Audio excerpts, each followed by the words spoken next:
જોહાર સાથીઓ, આદિવાસી સમાજને આતંકવાદી પ્રવૃત્તિ તમે અહીં ન કરતા તેમ કરીને ધમકાવવામાં આવે છે, તેના વિરોધમાં ફરિયાદ દાખલ કરવામાં આવી હતી। તેના માટે ત્રીજી વખત આદિવાસી સમાજ ધાનપુર પોલીસ સ્ટેશનની અંદર ભેગો થયો છે અને આ અરજીની તપાસ માટે આવ્યો છે। જ્વાળામાં પરિણામે એની જવાબદારી પણ તમારી રહેશે, કારણ કે આ સાહેબ આતંકવાદી શબ્દ બોલ્યા પછી તમને એવું સામાન્ય લાગે છે કે ભાઈ આની પર કાર્યવાહી ના થાય। આની ભાઈ આ મંત્રાલયનો ભડવો આ રીતે કરી જાય અને તમે અહીંયા આ રીતે કહેવાનું, આ છે ને ગર્ભિત ગુસ્સો કાયદાની અંદર જ્યાં સુધી જળવાય ત્યાં સુધી આપણે જાળવીશું, હજુ આગળ કાર્યવાહી કરીશું। પણ સાહેબ આ જવાબથી અમને 100% અસંતુષ્ટ છે। એટલો અસંતુષ્ટ છે કે આમાંથી છે ને કોઈને બી એમ કહીએ કંઈક ગુસ્સે થઈ જાય, પણ કાયદો કોઈ તોડતા નહીં, મસ્ત કહું છું, કાયદો કોઈ તોડતા નહીં, પણ સાહેબ અસંતુષ્ટ છે। આની અમે સહી કરવા પણ નહીં આવીએ અને આની કાર્યવાહી અમે આગળ પણ કરીશું અને ફરી પાછા અમે જવાબ લેવા ના આવીએ એવું તમે ના કહી શકો। અમે 10 વાર જવાબ લેવાઈશું, 50 વાર જવાબ લેવાઈશું। આ બાબત છે પણ લખીને આપી દીધું એટલે હું છૂટો થઈ ગયો નહીં, તમે અહીંયા બંધાયેલા છો અને નજીકના તમારી પાસેથી જવાબ લઈશું, તમારી સામે કે જે કાર્યક્ષેત્રમાં તમારી સામે પણ કાર્યવાહી અમારા વકીલને લઈને આવીશું અને ક્યાંય એવું ના થાય કે પોલીસ પ્રશાસનને પાછું પડવું પડે,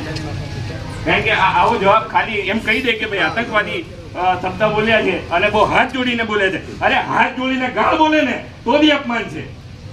હાથ જોડીને ગાળ બોલે, હાથ જોડીને આતંકવાદી કીધું તો એને એક સારું બોલ્યું એમ કરવાનું? હા, એટલે સાહેબ આની પર અમે અસંતુષ્ટ છીએ। તમારે જે તમે કાર્યવાહી પ્રમાણે તમે જે કર્યું છે તમારી જે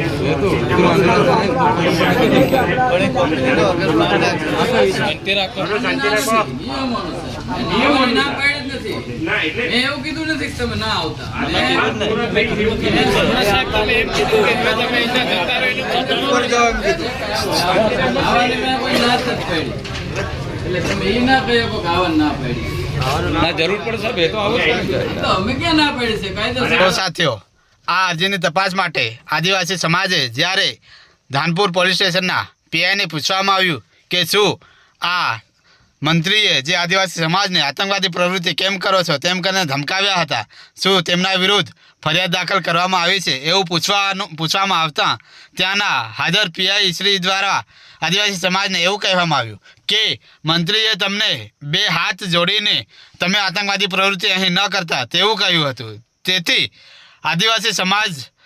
આ અરજી કરી શકે નહીં અને આ મંત્રી ઉપર ફરિયાદ દાખલ કરાવી શકે નહીં અને આ મંત્રી ઉપર ફરિયાદ થતી નથી તેવું ધાનપુર પીઆઈ દ્વારા કહેવામાં આવ્યું છે। જ્યારે આદિવાસી સમાજ ખૂબ જ આક્રોશિત થયો છે અને ટૂંક સમયમાં અહીં ધાનપુર પોલીસ સ્ટેશનમાં પૂરા આખા દેશના આદિવાસીઓ ભેગા થશે અને આ મંત્રી પર ફરિયાદ દાખલ કરાવીને રહેશે તેવું ત્યાંના હાજર વક્તાઓ દ્વારા તેમજ આદિવાસી સમાજ દ્વારા કહેવામાં આવ્યું। ગઈ તારીખ 20/12/2024ના રોજ આપના દ્વારા એક અરજી તપાસ અર્થે પોલીસ સ્ટેશન ખાતે આપેલ હોય, જે અરજી અત્રે પોલીસ સ્ટેશનના અરજી રજિસ્ટર નંબર 56B/2024 તારીખ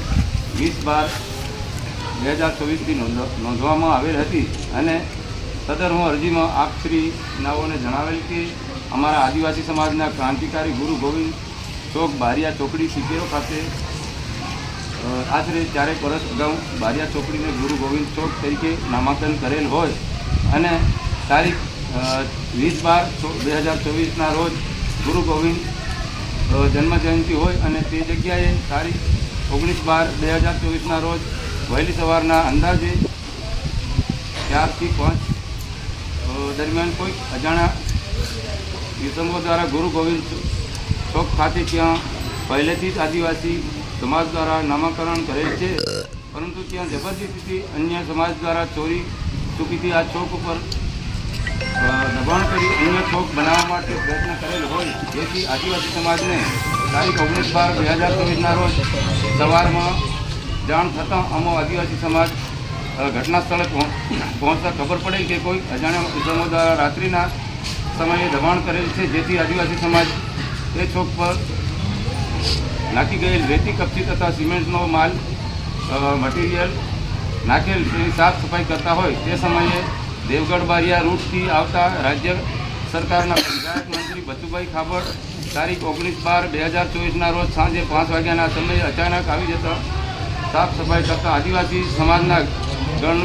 વિશે અચાનક ઉશ્કેરાઈ જઈ આતંકવાદી પ્રવૃત્તિ જેવા જાતિ સૂચક કોસડી ભાષાના શબ્દોનો ઉપયોગ કરી આદિવાસી સમાજની આસ્થાને ઠેસ પહોંચાડવાનું કાર્ય કરેલ છે. રાજ્ય કક્ષાના મંત્રી હોય જ્યારે જરૂર પડે ત્યારે આદિવાસી સમાજ મત આપી મંત્રી બનાવ્યા હોય તેમ છતાં આદિવાસી સમાજ વિશેની માનસિકતા કેવી હોય તે જે સ્પષ્ટપણે સોશિયલ મીડિયામાં વાયરલ થયેલ વિડીયોમાં જણાય છે કે જેથી આદિવાસી સમાજને આતંકવાદ પ્રવૃત્તિ જેવા જાતિ સૂચક અપમાનિત કરેલ હોય જેથી સમગ્ર ગુજરાત રાજ્યના તથા ભારત દેશના સમગ્ર આદિવાસી સમાજને આ શબ્દ લાગુ પડતો હોય જેથી આદિવાસી સમાજની આપ સાહેબને શ્રીને નમ્ર અરજ છે કે ભારતના બંધારણના કાયદામાં આવતી જોગવાઈ એટ્રોસિટી એક્ટ કલમ લગાવી આગળની કાર્યવાહી હાથ ધરવા વગેરે બાબતે અરજી અમને આપેલ હતી. જે અરજી અન્વયે સદર હું અરજીના કામે અરજદાર કચનભાઈ બામણિયા તેમજ માનસિંહભાઈ બદિયાભાઈ જાતે પસાયા તેમજ સુમલભાઈ કસનાભાઈ જાતે ડામોર વગેરે નાઓ અરજીના કામે તેમની પૂછપરછ કરીને તેમનો જવાબ લેતા તેઓ તેમના જવાબમાં લખાવેલ હોય જેમાં તેઓ જણાવેલ છે કે 19/12/2024ના રોજ બારિયા ચોકડી ખાતે વહેલી સવારે 4 કલાક 4 થી 5ના સમયગાળા દરમિયાન ગુરુ ગોવિંદ ચોક ખાતે કોઈ અજાણ્યા ઇસમો દ્વારા જબરદસ્તીથી ચોરી ચૂકીથી ચોક પર દબાણ કરી અન્ય ચોક બનાવવાનો પ્રયત્ન કરેલ હોય જેથી આદિવાસી સમાજના માણસો ત્યાં ભેગા થયેલ હોય જે તારીખ 19/12/2024ના રોજ સાંજના 4:65 વાગ્યાના સમયે તે જગ્યાએ રાજ્ય સરકારના પંચાયત મંત્રી બચુભાઈ મગનભાઈ ખાબડનાઓએ બારિયા તરફથી આવી જતાં તેઓએ ઉશ્કેરાઈ જઈ ભેગા થયેલ માણસોને કહેવા લાગેલ કે તમે આતંકવાદી પ્રવૃત્તિ જેવા કામો કેમ કરો છો તેમ કહી જાતિ સૂચક કોસડી ભાષાનો ઉપયોગ કરી આદિવાસી સમાજની આસ્થાને ઠેસ પહોંચાડવાનું કાર્ય કરેલ હોય જેથી તેઓની સામે નિયમો અનુસાર યોગ્ય કાર્યવાહી કરવા અરજી આપેલ હોવાનું તેઓના નિવેદનમાં જણાવેલ. તેમજ દિલીપભાઈ કચનભાઈ જાતે પરમારનાઓને 19/12/2024ના રોજ જે વિડીયો વાયરલ થયેલ હોય તે વિડીયોની પેન ડ્રાઈવ રજૂ કરેલ હોય અને સદર હું પેન ડ્રાઈવમાં જોતાં અલગ અલગ કુલ 9 વિડીયોની ફાઇલ હોય જેમાં 1, 3, 5, 7ની ક્રમની ફાઇલ એક જ વિડીયોની હોય તેમજ ક્રમ 2, 4, 6, 8ની એક જ વિડીયોની ફાઇલ હોય તેમજ 9મા નંબરની ફાઇલ અલગ અલગ વિડીયોની હોય. જે વિડીયોનો અભ્યાસ કરતાં અરજીમાં જણાવેલ આક્ષેપોવાળો વિડીયો ક્રમ નંબર 2, 4, 6 અને 8 વાળો હોય. જે વિડીયો જોઈ સાંભળતા વિડીયોમાં મંત્રી બચુભાઈ ખાબડ નવા જણાવેલ કે તમે બધા આખા ધાનપુરનો ઝઘડો પીપરોમાં લાવતા નહીં. આ તમે આતંકવાદી પ્રવૃત્તિ બંધ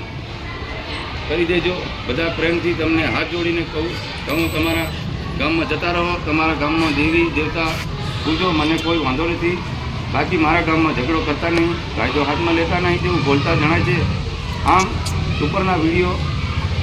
ઓડિયો વિડીયોમાં તેઓ દ્વારા માત્ર તમે આતંકવાદ પ્રવૃત્તિ બંધ કરી દો તે જ શબ્દનો ઉપયોગ કરેલ હોય અને ત્યારબાદ પ્રેમથી હાથ જોડીને તેમ પણ કહેલ હોય કે તમારા ગામમાં દેવી દેવતા પૂજો, મને કોઈ વાંધો નથી, પણ મારા ગામમાં ઝઘડો કરતા નહીં તેવું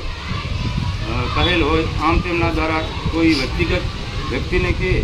આદિવાસી સમાજને ઉદ્દેશીને જાતિ સૂચક શબ્દોનો ઉપયોગ કરી આદિવાસી સમાજને અપમાનિત કરેલનું અરજી